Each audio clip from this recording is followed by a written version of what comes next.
So you are an adventurous guy, and I've learned about you from other people. In fact, I have a good friend, dear friend, Chantrell Nix, who were having dinner one evening, and she said, I met Mike Papantonio. I went to his office, and he treats his people so well. He feeds them all the Mm, time.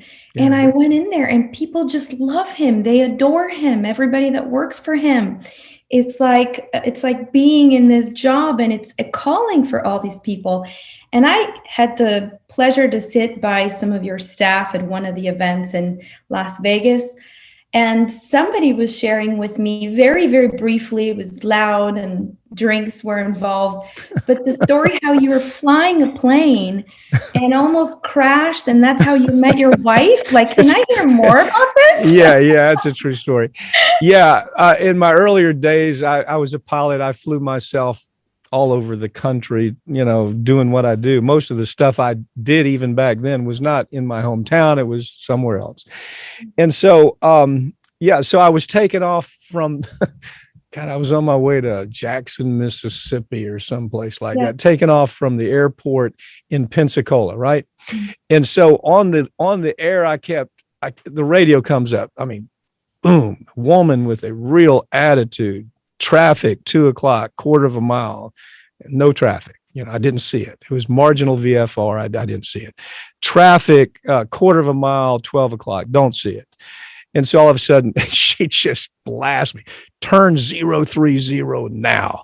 So I dropped my wing, and a Bonanza comes screaming across me. The separation, maybe it was 50 yards. I doubt it, but it was the same altitude.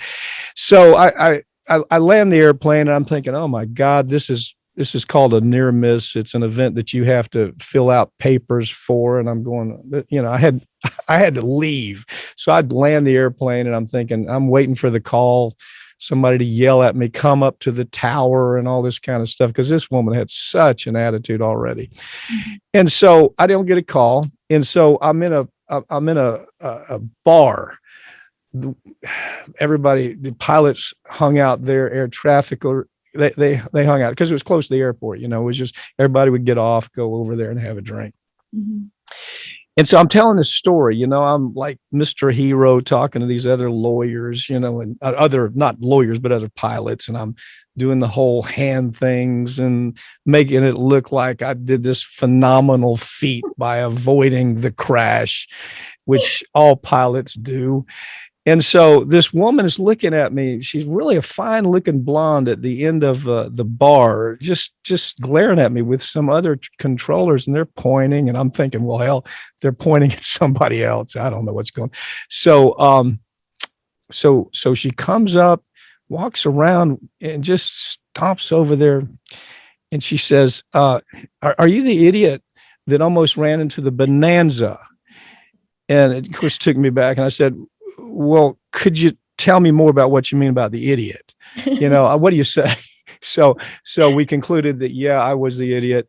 And I married her shortly after Married that. the idiot? Yeah, well, I married her. And so she married the idiot. And we've been married like 37 years. So it worked out pretty well. Oh, wow. There's old Chinese proverb that, you got to take care of anybody who saves you. So That's she's right. she's taking care of me. How about that? She's taking care of me. It's such a great story.